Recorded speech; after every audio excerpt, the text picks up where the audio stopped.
Hello நண்பர்களே, இந்த ஷார்ட்ஸில் என்ன பார்க்க போகிறோம்னு பார்த்தீங்கன்னா, நம்ம தமிழ் சினிமாவில் வெளியான படங்களில் 99% படங்கள் ஹாப்பி எண்டிங்கில் தான் முடிச்சிருப்பாங்க. ஆனால் 1% படங்கள் தான் சேட் எண்டிங்காக முடிச்சிருப்பாங்க.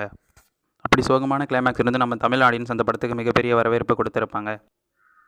அப்படி சோகமான கிளைமேக்ஸ் இருந்து ஹிட்டான ஒரு 5 படங்கள் தான் இப்போ பார்க்க போகிறோம். நாயகன்,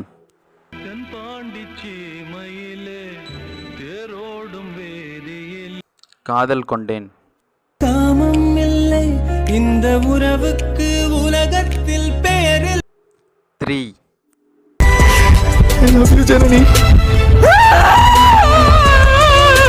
பருத்தி வீரன்,